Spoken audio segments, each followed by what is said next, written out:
प्रिय छात्र छात्राओं, आज हम कक्षा 12 रसायन विज्ञान के अध्याय 1 ठोस अवस्था के बारे में अध्ययन करेंगे। जैसा कि आप सभी को विदित है, पदार्थ की 3 अवस्थाएं होती है: ठोस अवस्था, द्रव अवस्था और गैस अवस्था। तो आज हम ठोस अवस्था के बारे में अध्ययन करेंगे। पदार्थ ठोस, द्रव एवं गैस 3 अवस्थाओं में पाए जाते हैं और सामान्य ताप और दाब पर किसी भी पदार्थ की एक निश्चित प्रावस्था होती है। सामान्य ताप और दाब यानी हमारे पर्यावरण का ताप, उस पर कोई पदार्थ ठोस है, कोई द्रव है, कोई गैस है। प्रिय छात्र छात्राओं, जैसा कि आप जानते हैं, ठोस पदार्थ जिसके अणु बहुत ही पास पास होते हैं, अंतर आयनिक आकर्षण बल अधिक होता है या अंतर आणविक आकर्षण बल अधिक होता है, और साथ ही साथ इसका आकार और आयतन निश्चित होता है। द्रव अणु कुछ दूर दूर होते हैं, इसका आकार निश्चित नहीं होता परंतु आयतन निश्चित होता है। जबकि गैस में अणु बहुत ही दूर दूर होते हैं, न तो आकार निश्चित होता है और न ही आयतन निश्चित होता है। तो अब देखिए, ठोस अवस्था की सामान्य अभिलक्षण हम देखते हैं तो उसमें सबसे पहले देखते हैं ठोस दृढ़ होते हैं। हम जानते हैं कि सभी प्रकार के जो भी ठोस हैं वो दृढ़ होते हैं। इनका आकार और द्रव्यमान निश्चित होता है, आकार भी निश्चित है, द्रव्यमान भी निश्चित है। इनके आयतन भी निश्चित होते हैं और जिस पात्र में रखे हैं तथा उस पात्र के आकार आकृति पर निर्भर नहीं करते हैं। ठीक है, जैसा द्रव में होता है, द्रव को किसी भी पात्र में ले लो तो वह उस पात्र का आकार ग्रहण कर लेते हैं, लेकिन ठोस को किसी भी पात्र में रखो तो उसका आकार ग्रहण नहीं करते हैं, अपना आकार बनाए रखते हैं। ठोसों में अंतर आणविक दूरियां कम होती है, यानी अणु बहुत ही पास पास होते हैं, एक दूसरे को मजबूती के साथ बांध करके रखते हैं।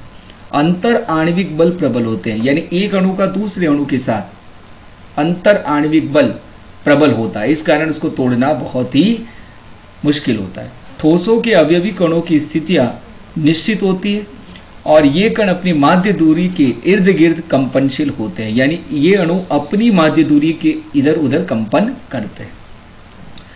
ठोस पदार्थ लगभग असंपीड्य होते हैं। असंपीड्य का मतलब होता है जिसको दबाया नहीं जा सकता। ठोस पदार्थ को दबाया नहीं जा सकता। जैसे आपने एक पत्थर ले लिया, क्या उसको दबा सकते हैं? नहीं दबा सकते। ठोसों का घनत्व द्रव एवं गैसों की तुलना में अधिक होता है। घनत्व ठोसों का अधिक होता है और विसरण भी कम पाया जाता है। ठोसों में विसरण कम पाया जाता है। अधिकांश ठोसों को गर्म करने पर द्रव अवस्था प्राप्त करते हैं। जैसा कि बर्फ है, ठोस अवस्था है। पानी तीनों अवस्थाओं में मिलता है। देखिए, पानी है वो ठोस अवस्था में बर्फ के रूप में मिलता है, पानी है वह द्रव अवस्था में मिलता है जल के रूप में, और वाष्प है वह गैस अवस्था में मिलती है। ठीक है, अब देखिए गलनांक। गलनांक हमेशा ठोस का होता है, यानी वह प्रक्रम गलनांक कहलाता है जिस ताप पर ठोस से द्रव अवस्था प्राप्त होती है। गलनांक बिंदु कहलाता है। प्रत्येक ठोस का गलनांक बिंदु निश्चित होता है, पूर्व में पढ़ा है। अब देखिए, यानी विभिन्न बंधन बलों के आधार पर ठोसों का वर्गीकरण, यानी ठोस के जो अणु हैं उसमें किस प्रकार का बंधन पाया जाता है। तो ये 4 प्रकार के हैं। ठीक है, अंतर आणविक या अंतर आयनिक बलों की प्रकृति पर ठोस 4 प्रकार के। पहला, आणविक ठोस, अणुओं से बने होते हैं, वे ठोस जो अणुओं से बने होते हैं। दूसरा, आयनिक ठोस, जो आयनों से बने होते हैं। धात्विक ठोस, जो धातुओं के आयनों से बने होते हैं। सहसंयोजक या नेटवर्क ठोस। सहसंयोजक में क्या होता है कि इस प्रकार से इलेक्ट्रॉन का साझा करके वो इस प्रकार से बनते हैं। देखेंगे आगे हम। तो ठोस 4 प्रकार से डिवाइड किए गए बंधन बलों के आधार पर, यानी अंतर आयनिक बलों की प्रकृति पर ठोस 4 प्रकार के। राइट डाउन करते जाएं, इनको नोट्स बनाते जाएं। ठोस के 4 प्रकार: आणविक ठोस, अणुओं से बने; दूसरा, आयनिक ठोस; धात्विक ठोस और सहसंयोजक ठोस। अब देखिए, सबसे पहले परिभाषा आणविक ठोस। प्रिय छात्र छात्राओं, इसको आपको अपनी कॉपी में लिखते जाना है और संक्षिप्त रूप में इसकी परिभाषा और उदाहरण इसके लिखने हैं। नोट्स आप स्वयं बना लेना। आणविक ठोस, ऐसे ठोस विविक्त आणविक इकाइयों से बने होते हैं। देखिए क्या कह रहा है, ऐसे ठोस आणविक ठोस ऐसे ठोस आणविक इकाइयों से बने होते हैं जिनमें अणु परस्पर दुर्बल वांडर वाल आकर्षण बलों या हाइड्रोजन बंधन द्वारा जुड़ते हैं। यानी आणविक ठोस में क्या होगा कि अणुओं के बीच में या तो दुर्बल वांडर वाल आकर्षण बल मिलेगा या हाइड्रोजन बंधन मिलेगा। ठीक है, और इसे भी आणविक ठोस को 3 भागों में डिवाइड किया गया। देखो, ठोस को 4 प्रकार से, आणविक, आयनिक, धात्विक और सहसंयोजक। अब आणविक पढ़ रहे हैं, अणुओं से बने हैं, इनमें दुर्बल वांडर वाल आकर्षण बल या हाइड्रोजन बंधन से जुड़े रहते हैं और इनके गलनांक और क्वथनांक कम होते हैं और प्रत्येक प्रावस्था में अणु के रूप में पाए जाते हैं। यानी आणविक ठोस अणुओं के रूप में मिलेंगे। ठीक है, और इनके बीच में दुर्बल वांडर वाल बल या हाइड्रोजन बंध पाए जाएंगे। ये भी 3 प्रकार के आणविक ठोस, 3 प्रकार के। पहला अध्रुवीय आणविक ठोस, दूसरा ध्रुवीय आणविक ठोस और तीसरा हाइड्रोजन बंध युक्त आणविक ठोस।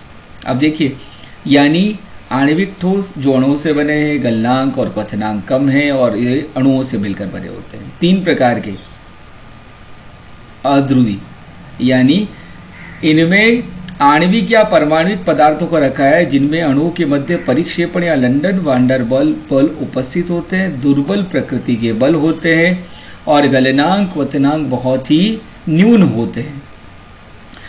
जल जैसे ध्रुवीय विलायकों में विलय होते हैं और इसके जो उदाहरण हैं, अति न्यून ताप पर O2, N2, Cl2, CH4, CCl4, Ar यानी आर्गन, क्रिप्टॉन, जिनोन इत्यादि ठोस अवस्था में लाए जाते हैं।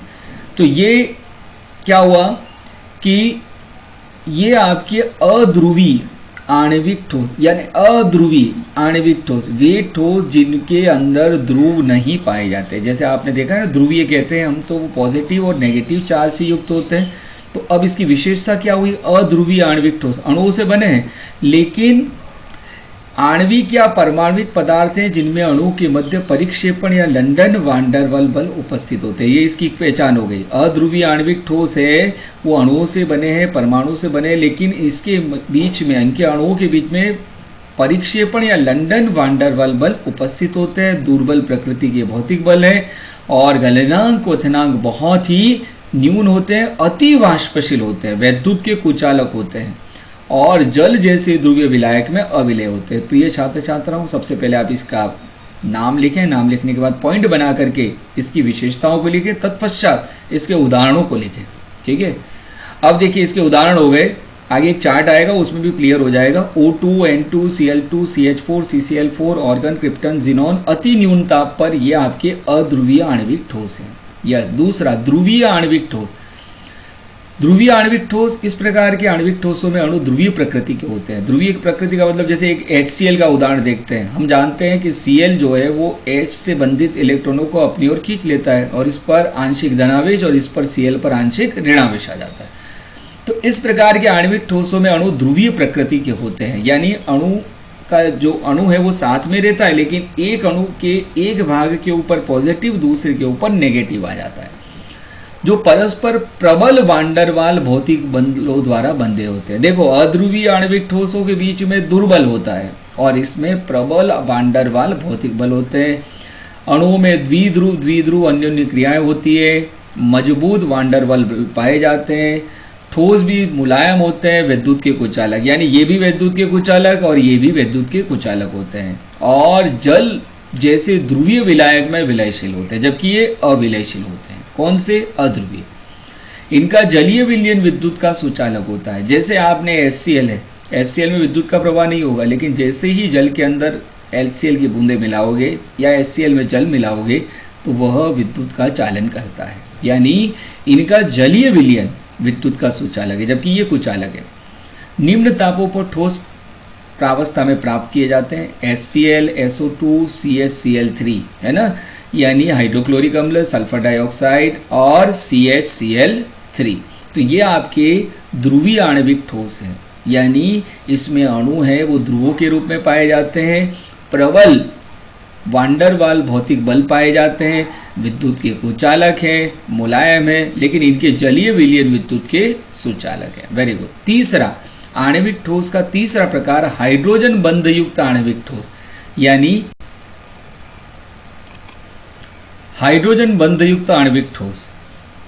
F, N और O ये प्रबल विद्युत ऋणी परमाणुओं के हाइड्रोजन यौगिकों को इस श्रेणी में रखा जाता है। हाइड्रोजन बंधयुक्त आणविक ठोस यानी F, N और O जैसे प्रबल विद्युत ऋणी परमाणुओं के हाइड्रोजन यौगिकों को इस श्रेणी में रखा जाता है। अब देखिए, हाइड्रोजन बंध युक्त यानी वे यौगिक या वे अणु जिनमें हाइड्रोजन बॉन्डिंग पाया जाता है। HF, H2O हम जानते हैं जल के अणुओं में हाइड्रोजन बॉन्डिंग पाया जाता है।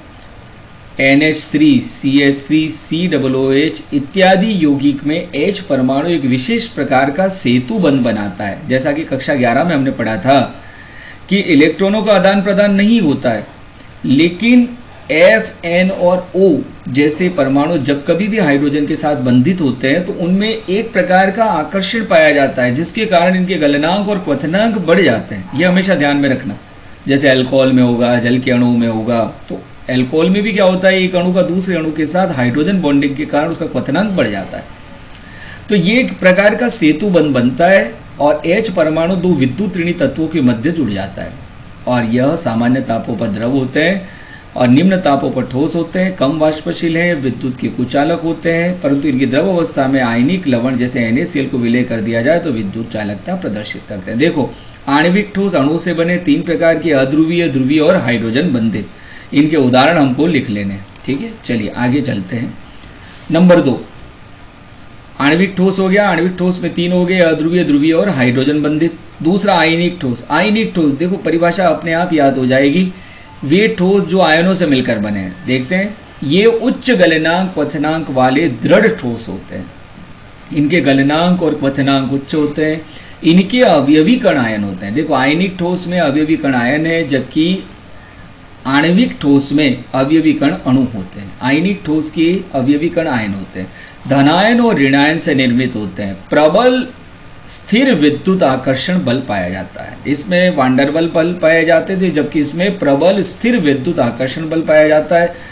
भंगुर प्रकृति, भंगुर का मतलब होता है जब इस पर चोट पहुंचाई जाती है तो ये चूर्ण के रूप में टूट जाता है।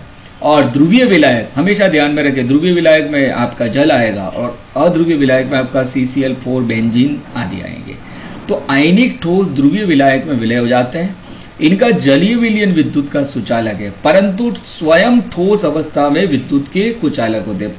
माध्यमिक शिक्षा बोर्ड राजस्थान के द्वारा इस तरह के प्रश्न पूछे गए कि क्या कारण है कि आपका NaCl है वो ठोस अवस्था में विद्युत का चालन नहीं करता, लेकिन उसका द्रव विलयन या जलीय विलयन विद्युत का सुचालक है। तो उसका मूल कारण है कि ठोस अवस्था में ये आयन जो होते हैं, धनायन और ऋणायन, तो उनके लिए माध्यम उपलब्ध नहीं होता, वो प्रवाहित नहीं होते, जबकि जलीय विलयन में वो अलग अलग हो जाते हैं। इनके बीच के जो बंध होते हैं वो टूट जाते हैं और आयनों का प्रवाह होता है।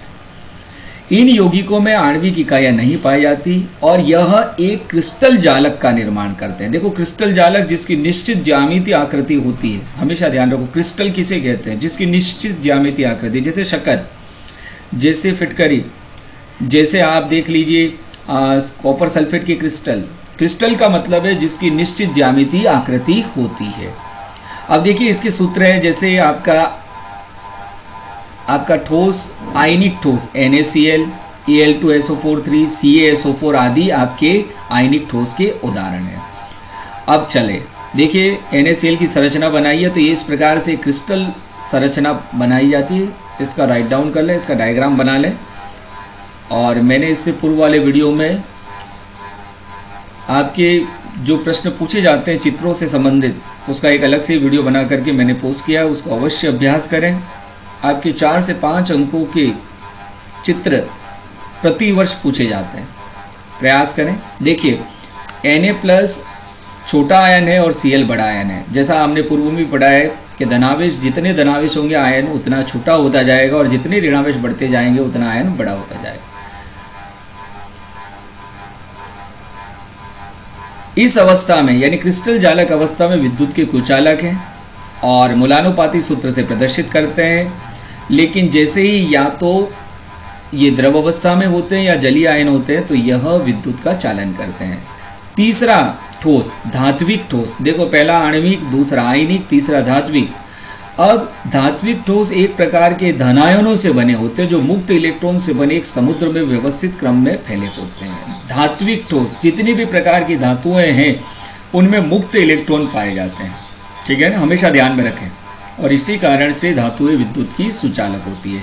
तो ठोस अवस्था में मुक्त इलेक्ट्रॉन विचरण करने के लिए स्वतंत्र होते हैं, यानी ये धात्विक ठोस जिनमें धनायन से बने होते हैं और इसमें मुक्त इलेक्ट्रॉन एक समुद्र में व्यवस्थित यानी प्रचंड प्रवाह होता है इलेक्ट्रॉनों का, ठीक है, उसे हम कहते हैं धात्विक ठोस।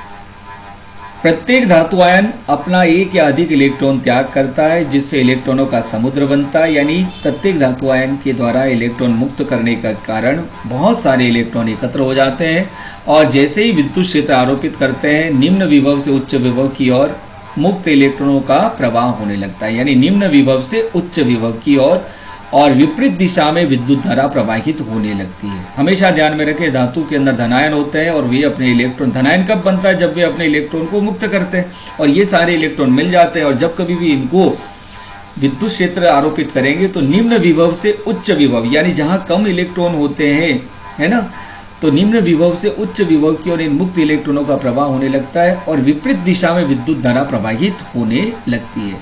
तो धातुएं तन्य होती है, खींच सकते हैं, आघातवर्धन्य होती है, पीटने पर चद्दर जैसे और खींचने पर तार जैसे, और धात्विक चमक होती है, ये इसके गुणधर्म होते हैं। और मुक्त इलेक्ट्रॉनों के कारण ही धातुओं में ऊष्मा का संवहन भी होता है, यानी धातुओं के ये जो गुण हैं वो इलेक्ट्रॉन प्रवाह के कारण आते हैं। देखिए ये इलेक्ट्रॉन है और ये धातु आयन है और इलेक्ट्रॉनों का समुद्र बताया गया है, इसका डायग्राम बना ले। तो धात्विक ठोस इसमें धनायन होते हैं और वे अपने इलेक्ट्रॉनों को मुक्त करके एक समुद्र जैसी संरचना बनाते हैं और जैसे ही उसको अपन क्या करेंगे कि विद्युत क्षेत्र आरोपित करेंगे तो निम्न विभव से उच्च विभव की ओर इलेक्ट्रॉनों का प्रवाह होगा और उसकी विपरीत दिशा में विद्युत धारा का प्रवाह होता है। चौथा, सहसंयोजक अथवा नेटवर्क ठोस अधातु परमाणुओं से बनते हैं। अब देखिए अधातु परमाणु, जैसा कि आवर्त सारणी में हमने देखा था, लगभग अधिकांश तत्व धात्विक अवस्था में पाए जाते हैं, धात्विक गुणधर्म रखते हैं। अधात्विक जो गुण है वो आपके आवर्त सारणी में ये जो हाथ है आपका राइट हैंड साइड में आपने देखा है कि वो आपका जैसे कार्बन है, नाइट्रोजन है, ये सारे आपके अधात्विक परमाणु होते हैं। तो नेटवर्क ठोस के बारे में गत वर्ष प्रश्न पूछा गया। सहसंयोजक अथवा नेटवर्क ठोस, नेटवर्क का मतलब होता है एक अणु दूसरे अणु के साथ जुड़ करके एक श्रृंखला बनाता है। तो नेटवर्क ठोस अधातु परमाणु से बनते हैं जिन्हें विशाल अणु क्रिस्टल कहा जाता है। इनमें अधातु परमाणु परस्पर सहसंयोजक बंधों का एक विशाल नेटवर्क बनाते हैं। जैसा मैंने बताया था कार्बन में यह गुण पाया जाता है कि वह एक बहुत ही बड़ा अणु बना सकता है अपनी सहसंयोजक प्रवृत्ति के कारण।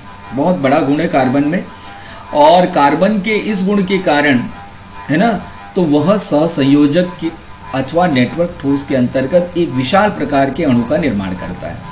सहसंयोजक बंध जानते हैं कि इसमें क्या होता है कि भाग लेने वाले दोनों परमाणु इलेक्ट्रॉन का साझा करते हैं, एक एक या दो इलेक्ट्रॉन का साझा करते हैं और बंध बनता है, उसे हम सहसंयोजक बंध कहते हैं।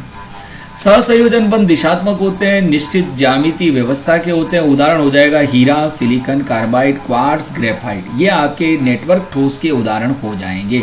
अब हीरा देखिए, हीरा भी कार्बन से बना है, ग्रेफाइट भी कार्बन से बना है, लेकिन हीरा बहुत ही कठोर है जबकि ग्रेफाइट बहुत ही कमजोर है। तो इसके पीछे इसकी ज्यामितीय संरचना है, क्योंकि हीरे के अंदर प्रत्येक कार्बन परमाणु अन्य 4 कार्बन परमाणु के साथ त्रिविम रूप से विन्यासित होता है। देखिए ये संरचना, ये कार्बन परमाणु 1, 2, 3 और 4 है ना, चारों कार्बन परमाणुओं के साथ विन्यासित होता है और एक त्रिविम व्यवस्था बनाता है। इस कारण से वह बहुत ही कठोर होता है। आगे देखेंगे इसके बारे में। अब देखिए हीरा और ग्रेफाइट की संरचना देखिए। हीरा कार्बन का शुद्ध अपर रूप है जिसमें प्रत्येक कार्बन sp3 संकरित है। एक बार प्रश्न पूछा जाता है कई बार कि कार्बन, हीरे में कार्बन किस संकरित अवस्था में होता है? sp3 संकरित, यानी एक s और 3 p कक्षक आपस में मिलकर के 4 sp3 संकरित कक्षक बनाते हैं। तो एक विशाल नेटवर्क बनाता है। हीरा सबसे कठोर पदार्थ है। अब देखिए हीरे में क्या होगा, हीरे में प्रत्येक कार्बन के चारों कार्बन परमाणु प्रयुक्त हो जाते हैं बंध बनाने के लिए सहसंयोजक, अतः एक भी मुक्त इलेक्ट्रॉन नहीं रहता है। जबकि ग्रेफाइट में देखिए क्या होता है, प्रत्येक कार्बन है वह 3 अन्य कार्बनों के साथ सहसंयोजक बंध बनाता है। प्रत्येक कार्बन में एक इलेक्ट्रॉन मुक्त रहता है। तो ये एक इलेक्ट्रॉन मुक्त रहने के कारण और परतदार संरचना के कारण ही ग्रेफाइट जो है वो एक तो कमजोर होता है, क्योंकि एक परत आसानी के साथ दूसरी परत पर स्लिप हो जाती है, और साथ ही साथ ग्रेफाइट है वह विद्युत का सुचालक होता है। देखो मैं इसको बता रहा हूं, हीरे की व्यवस्था है ना, त्रिविम विन्यासित होता है और इस प्रकार से क्रिस्टल जालक बनता है, तो इसके कारण बहुत ही मजबूत है हीरा। जबकि ग्रेफाइट में परतदार संरचना, एक परत दूसरी परत पर स्लिप हो जाती है, अतः कमजोर है। दोनों ही कार्बन के अपर रूप है। यह बहुत ही कठोर है हीरा, और ग्रेफाइट बहुत ही कमजोर है। हीरे में हीरा विद्युत का कुचालक है, क्योंकि इसमें एक भी मुक्त इलेक्ट्रॉन नहीं पाया जाता। जबकि ग्रेफाइट है उसमें प्रत्येक कार्बन पर एक मुक्त इलेक्ट्रॉन पाया जाता है, और हम जानते हैं कि जिसमें भी मुक्त इलेक्ट्रॉन पाया जाएगा वह विद्युत की सुचालक होगी। तो देखो हीरा कुचालक है और ग्रेफाइट सुचालक है। डायग्राम बना लें, इस तरह के प्रश्न पूछे गए। नेटवर्क ठोस के उदाहरण आपको पूछे जाए तो आप अवश्य बताएं, ठीक है। नेटवर्क ठोस में आपका आ जाएगा हीरा, सिलिकॉन कार्बाइड, क्वार्ट्ज और ग्रेफाइट। चलिए, तो प्रिय छात्र छात्राओं, हमने ये बहुत ही महत्वपूर्ण सारणी है। देखो, ठोस 4 प्रकार के पढ़े, आणविक, आयनिक, धात्विक और सहसंयोजक। आणविक में हमने 3 प्रकार के पढ़े, अध्रुवीय, ध्रुवीय और हाइड्रोजन। आयनिक, धात्विक और सहसंयोजक। अब देखो इस चार्ट को आप विशेष तौर पर बना लें, और बहुत ही महत्वपूर्ण है ये चार्ट। देखिए, ठोस का प्रकार, आणविक ठोस यानी छोटे सहसंयोजक अणु से बने होते हैं, ठीक है। और यह 3 प्रकार का अध्रुवीय, अध्रुवीय में अणु है, और इनमें परस्पर जो बंध होता है, बंध आकर्षण है, परिक्षेपण या लंदन बल होता है। उदाहरण ArCH4, CCl4, H2O2, N2, I2, यानी जहां भी आणविक संरचना होगी, यानी अणुओं की संरचना होगी, वो समझ लेना अध्रुवीय आणविक ठोस है। भौतिक प्रकृति कैसी, मुलायम है, और विद्युत चालकता, विद्युत रोधी है, गलनांक निम्न है। वेरी गुड, ये चार्ट बना लें और इसको याद करें। ध्रुवीय, ध्रुवीय भी अणु संरचना है। द्विध्रुव, द्विध्रुव अन्योन्य क्रियाएं होती है। इसके उदाहरण, ध्रुवीय के उदाहरण हो गए HCl, SO2, H2S, CH, Cl3, यानी इसमें 2 ध्रुव बन जाते हैं, H के ऊपर प्लस, Cl के ऊपर माइनस, S के ऊपर प्लस, O के ऊपर माइनस, H के ऊपर प्लस, S के ऊपर माइनस, इस तरह से मुलायम होते हैं। विद्युत रोधी है यानी कुचालक है, और जलीय विलयन सुचालक है, और गलनांक भी निम्न होता है, कम यानी निम्न यानी कम। तीसरा हाइड्रोजन बंधयुक्त, यानी आपने देखा था O है, N है, F है, तो उनमें हाइड्रोजन बंध पाया जाएगा, ठीक है। अणु रूप में मिल रहे हैं, हाइड्रोजन बंध पाया जाता है। बंध आकर्षण, कई बार 1 नंबर का प्रश्न आ जाता है कि हाइड्रोजन बंध युक्त आणविक ठोस में किस प्रकार का बंधन आकर्षण बल होता है, तो आप लिखेंगे हाइड्रोजन बल। H2O, NH2, HF, इसके उदाहरण हो गए, और मुलायम है, और विद्युत रोधी है, और गलनांक इसका निम्न है। चलिए, दूसरा आयनिक ठोस, आयनों से बने होते हैं। देखो नाम से ही स्पष्ट है, आयनिक ठोस यानी वे ठोस जो आयनों से बने हैं, और इसमें कुलामी बल या स्थिर विद्युत आकर्षण बल होता है। उदाहरण NaCl, MgO, ZnS, CF। 2 उदाहरण आप याद कर लीजिए, आप आसानी के साथ उसकी परिभाषा लिख सकते हैं, रटने की आवश्यकता नहीं है, समझ करके। कठोर और भंगुर, कठोर का मतलब होता है बाहर, जैसे नमक बाहर से कठोर दिख रहा है, लेकिन जैसे हथौड़ी से प्रहार करते हैं तो वह भंगुर हो जाता है। विद्युत रोधी है ठोस अवस्था में, लेकिन जलीय विलयन या संगलित अवस्था यानी पिघली अवस्था में चालकता प्रदर्शित करते हैं, और इसका गलनांक उच्च होता है। धात्विक ठोस, धात्विक ठोस जैसा हमने पढ़ा था, धनायन होते हुए इलेक्ट्रॉन त्याग देते हैं और इलेक्ट्रॉन का समुद्र बन जाता है। धात्विक बंध होते हैं, जितने भी धातु हैं Fe, Cu, Al, Ag, Au, Pt, यानी ये आपके D ब्लॉक के एलिमेंट, ठीक है ना। और कठोर परंतु तन्य एवं आघात वर्धन्य होते हैं, तार बना सकते हैं, पीटने पर चद्दर के रूप में फैल सकते हैं, ऊष्मा का भी संवहन करते हैं, और चमक भी होती है। ठोस एवं संगलित अवस्था में सुचालक, दोनों अवस्था में, यानी ठोस है तब भी और द्रव है तब भी, और उच्च गलनांक होता है। सहसंयोजक अथवा नेटवर्क ठोस यानी परमाणु से बने होते हैं, सहसंयोजक बंध होते हैं। सहसंयोजक बंध बताया था मैंने कि जिनमें एक परमाणु 1 इलेक्ट्रॉन या 2 इलेक्ट्रॉन रखता है तो दूसरा परमाणु भी अपने अष्टक को पूर्ण करने के लिए इलेक्ट्रॉन रखता है, और इस प्रकार से वे एक बंध बनाते हैं जिसे हम सहसंयोजक बंध कहते हैं। प्रिय छात्र छात्राओं, बहुत ही महत्वपूर्ण बात है। 3 प्रकार के बंध पाए जाते हैं। सबसे पहला आयनिक बंध। आयनिक में क्या होगा कि एक परमाणु, एक तत्व का परमाणु या एक तत्व इलेक्ट्रॉन त्याग करेगा, दूसरा उसको ग्रहण करेगा। त्याग करता है उस पर धनावेश और जो ग्रहण करता है उस पर ऋणावेश, तो ये बंध बनता है, उसे हम कहते हैं आयनिक। दूसरा होता है सहसंयोजक। इसमें क्या होता है कि किसी यौगिक के दोनों तत्व एक एक या दो दो या तीन तीन इलेक्ट्रॉन का साझा करते हैं अपने अष्टक को पूर्ण करने के लिए, यानी इसमें इलेक्ट्रॉन का साझा होता है। तीसरा उपसहसंयोजक। उपसहसंयोजक में क्या होता है कि 2 तत्व हैं वो आपस में मिल रहे हैं और एक ही तत्व यदि अपने इलेक्ट्रॉनों को देता है दूसरे तत्व को तो वह उपसहसंयोजक बंध होता है। देखेंगे आगे हम, हमारे टॉपिक में भी है। तो सहसंयोजक, इसमें परमाणु होते हैं और परमाणु के बीच में सहसंयोजक बंध होता है। हीरा, SiC silicon carbide, Al SiO2 और ग्रेफाइट, है ना, एल्यूमिनियम नाइट्राइड। तो कुल मिला के कठोर और मुलायम विद्युत रोधी चालक के रूप में ग्रेफाइट है, और ये सब विद्युत रोधी है। कौन से? SiC, Al SiO2, क्वार्ट्ज, है ना, ये विद्युत रोधी है और इसका गलनांक भी उच्च है। ग्रेफाइट है वो मुलायम है। सहसंयोजक में या नेटवर्क ठोस में ग्रेफाइट है वह मुलायम है, और मुलायम क्यों? परतदार संरचना के कारण, और चालक क्यों है? मुक्त इलेक्ट्रॉन के कारण। तो प्रिय छात्र छात्राओं, आज हमने ठोस अवस्था और उसके प्रकार के बारे में अध्ययन किया। आप इसको राइट डाउन कर लें, इसके नोट्स बना लें, और मेरे जितने भी वीडियो मैंने बना करके यूट्यूब पर पोस्ट किए हैं उन सारे वीडियो को आप अपनी कॉपी में राइट डाउन करें। वो आपके बहुत ही महत्वपूर्ण है और आपके आगे की परीक्षाओं में बहुत ही उपयोगी होंगे। चलिए अब आगे देखते हैं। क्रिस्टलीय।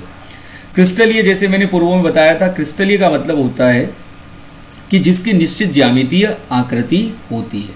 अब देखिए, ऐसे ठोस जिनके अवयवी कण त्रिविम में एक निश्चित ज्यामितीय व्यवस्था में होते हैं, जैसे क्रिस्टल के रूप में, जैसे शक्कर का क्रिस्टल है, फिटकरी का क्रिस्टल है, कॉपर सल्फेट के क्रिस्टल है। यदि आपकी आंखों पर पट्टी बंधी है तो आप आसानी से भी यदि उसको आपको दिया जाए तो छू करके आप उसको अनुभव कर सकते हैं कि हाँ ये ऐसा हो सकता है। यानी ऐसे ठोस पदार्थ जिनमें अवयवी कण त्रिविम में एक निश्चित ज्यामितीय व्यवस्था में होते हैं, यानी जिसकी निश्चित ज्यामितीय व्यवस्था होती है त्रिविम में, उसे हम क्रिस्टलीय कहते हैं। अब देखिए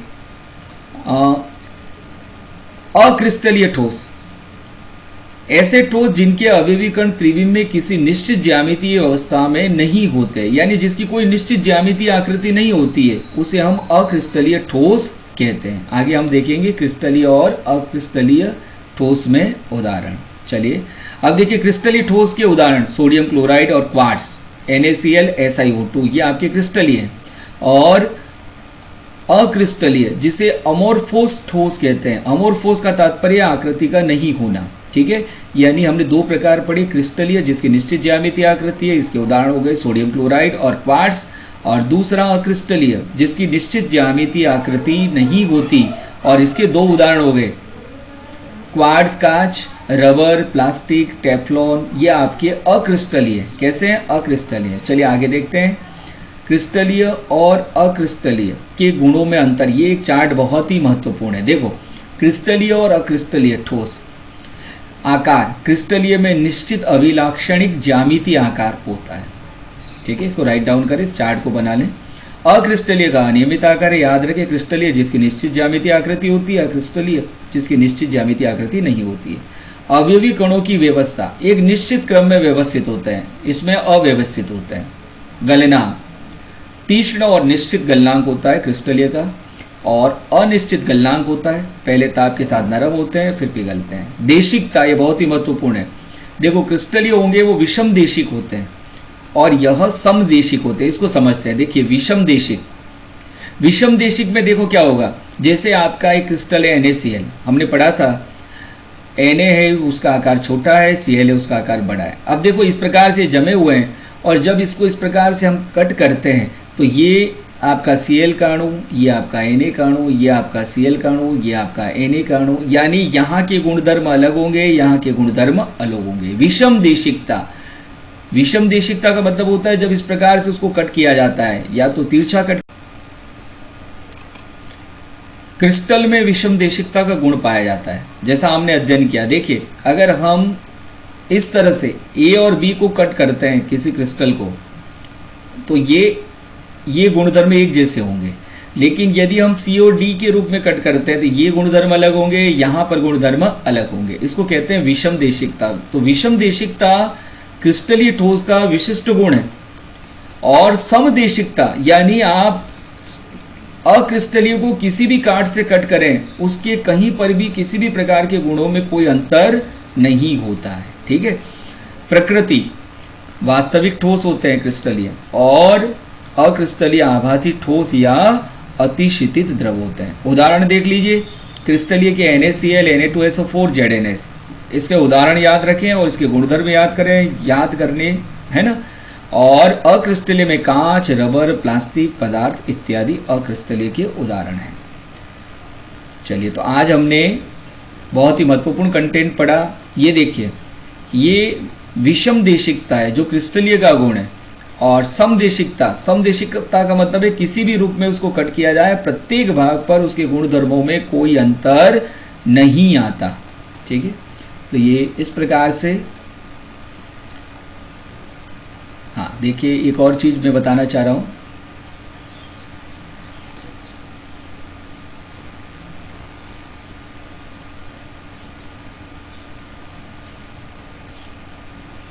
कांच की कुछ वस्तुएं, उसमें दूधियापन आ जाता है। आपने देखा होगा कि जैसे खिड़की होती है, वो कांच उसमें लगा होता है और कुछ समय के पश्चात वो धीरे धीरे नीचे की ओर मोटा हो जाता है। तो उसका कारण यह है कि अक्रिस्टलीय ठोस अत्यंत मंद गति से प्रवाहित होने के कारण इन्हें अतिशितित द्रव भी कहते हैं। अक्रिस्टलीय ठोस कांच से बनी हुई वस्तुएं, खिड़की दरवाजों में वर्षों से लगे कांच को यदि ध्यान से देखें तो नीचे वाले छोर मोटे हो जाते हैं, जो धीरे धीरे ऊपर से नीचे की ओर कांच के प्रवाह के कारण होता है।